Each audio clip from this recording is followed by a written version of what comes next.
Hey, self-analyzed math industry, and we are going to take a look at graphing not a simple logarithm, but one that's actually transformed.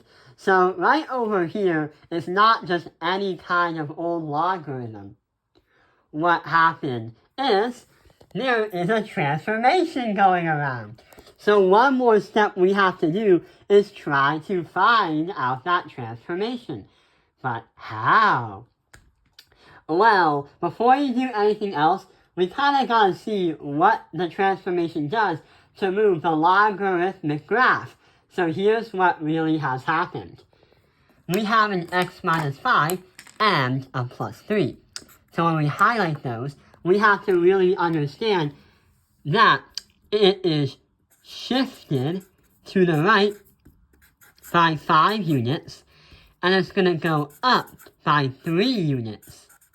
So, to put on the graph, this is not an actual point on the graph, but we're going to say that it is shifted 5, 3. So we're going to put 5, 3 right here.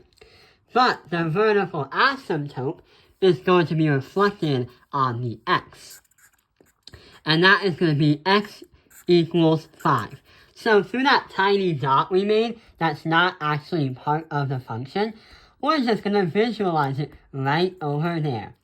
So that is the easy part of understanding how to graph this. So we've now gotten rid of the entire idea of the transformation. And now we have to graph normally. But instead of doing a ratio table, we're going to do some kind of shortcut that really helps us out. What we have to do is try to find the x-intercept. So the x-intercept happens when we rewrite the entire thing where we equal it to 0. So log base 2, parentheses, x minus 5, now we have to add by 3. This 2 is going to go over here. But before we do that, we have to subtract by 3 and subtract by 3.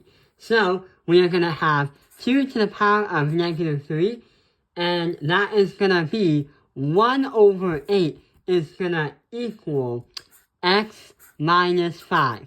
And sure enough, when we add by 5 and add by 5, our x-intercept for our shifted transformation function is going to be 5 and 1 over 8. So that's going to mark right over here, just beyond the vertical asymptote. But there is still one thing that we have to do.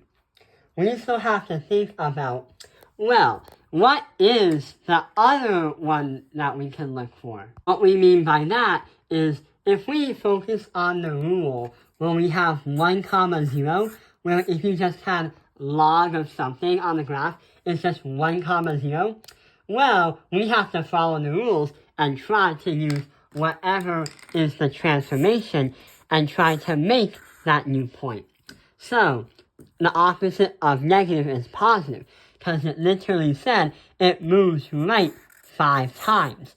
So, we can say 5 plus 1 equals 6. And since nothing different happens to going up where we move it up because of the plus 3, that means that we have 5, well not 5 because we moved it, 6, 3 as our new point. So we have 6, 3. And looks like that new graph is going to look something similar to this. It's not the scale. So yeah, that is how we graph a transformed logarithm. I hope this video has helped you understand how to graph a transformed logarithm. Thank you for watching Top Analyzed Math Industry. Like and subscribe.